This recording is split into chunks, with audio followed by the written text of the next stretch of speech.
Hey YouTube, another video from Exit Strategy. Welcome. Title of this video is When the Narcissist Meets You, They Fake Their Own Death and Begin Living Through You. They fake their own death because, as you know, they have deserted the true self. They have abandonment issues, they have entitlement issues, they have a lot of issues that has made them run from the true self. And so as they age up and to become adults, when they meet you, something good, something fairly solid, authentic, genuine, they have, if you will, an epiphany of, wow. And they measuring this by all the adoration and the attention that you're getting. They can't in and of themselves get that attention on their own merit. So what they begin to do is to continually kill off their self because they've already abandoned themselves. So everything about them is put on the back burner, which is why they're wearing a mask in disguise. And what they're doing is actually mimicking good behavior that they have seen outside of themselves. They don't have good behavior that comes from within them. They're not motivated from within. They see things from outwardly as their reality. And they believe feelings are facts. Feelings are, in most cases, is what we all should have to dictate, or we should use to dictate and determine how we move in life. And so they believe if they feel bad, they should make somebody else feel bad, which is all the time. They never really feel good. They may feel good when they are destroying somebody, when they can see somebody hurt, when they can bring somebody down. But those are just spurts of time because they're never satisfied. So when they meet you, they immediately go on this faking their death. And when you meet the narcissist, you believe that the narcissist is, in fact, they like you.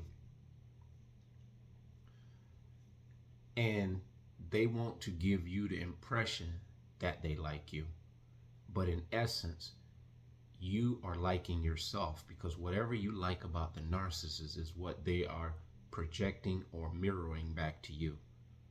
Or by chance, before you met them, they are using a few of the tricks of identity they've stolen from other people prior to you. Even at a dinner date, they're scanning the room, they're listening, and they are attuned to conversations all around them, and they're taking note of how they should behave. Almost like these movies where these robotic movies, let's say like Schwarzenegger in Terminator, he began to be able to emulate and talk in many cases over the phone like he was somebody else. He began to act in manner like someone else, like he was going in disguise as a security guard and different things. And this reminded me of a movie, or not even a movie. Back when I was a little kid, it was a series called $6 Million Man. His name was Steve Austin. And I think the wrestler adopted that name for him once he came into the wrestling scene. But his name was Steve Austin. And his wife was named, her real name was Lindsay Wagner. And she was the Bionic Woman. And I can remember an episode where they went on, and I mean the powers of darkness in this particular series. So Bionic Man, Steve Austin, and Lindsay Wagner, the Bionic Woman, they were married, husband and wife. Somehow or another, he got in a plane crash.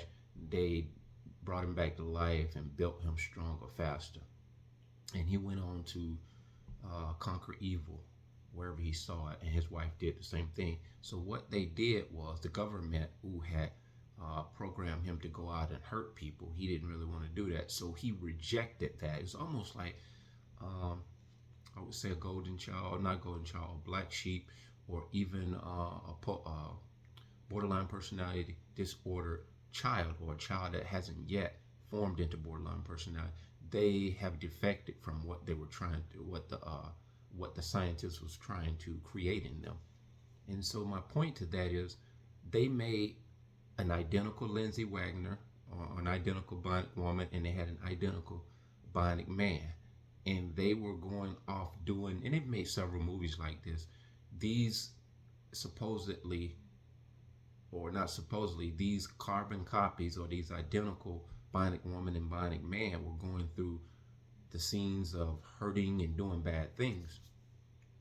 And they were getting blamed for it. The real bionic woman and bionic man. And so in the movie, the real ones had to, in actuality, uh, seek out the bad bionic woman and bionic man to both redeem their name and to rid society of these dark entities that were going around wreaking havoc. And they've also done this in the Batman movies. They've done it in Superman. This is just a repetitive thing in the Matrix. And when we go to these cinemas and watch these movies, we're actually seeing the narcissist in stark detail. We're seeing them on the big screen, and we leave those movies. And if you're awakened empath or chosen one, you undeniably can see this. And if you're like me, I don't even have any interest in going to see these movies. Even before I walk in, I mean, I believe Hollywood. I've long ago seen that it was something funny about it, and now I really know why. We go to be entertained at the movies, and we walk away normalizing this when it happens in society, and that's what their agenda is. When you see all this murdering, killing, shooting, blood, evil, and then you go on in society and try to live a normal life, it doesn't work that way. You're already taking in all of this stuff, and you're entertained by it. That's just my take on it. I mean, people may say, "Oh, you're overthinking it." Well, ask yourself this: do I really? Would I not survive if I never saw another horror movie? Would I be okay? Would I be less entertained? Would I be that bored that I would just have to see this out in society if they no longer showed it at the movie theaters? And believe you me, that case in point, if you stop today watching these movies I just described, you see this enough in societies. So you have your free movies right now in the world. All the atrocities, especially with the World Wide Web, you can get information quicker than we ever have before. I just saw a story today. This guy's name is Mohn, Mohn, yeah, Mohn. He beheaded his father. And for 10 years, he had, they say, gone off the rails. And he was a conspiracist. But his theories was just so far-fetched. This is how you look as a chosen one and an empath trying to explain the narcissist to people. So I would encourage you to be very wise with that. Who you share what you know with. Even family members, they will seek to commit you in extreme cases because they are fearful. The narcissists don't want to be exposed.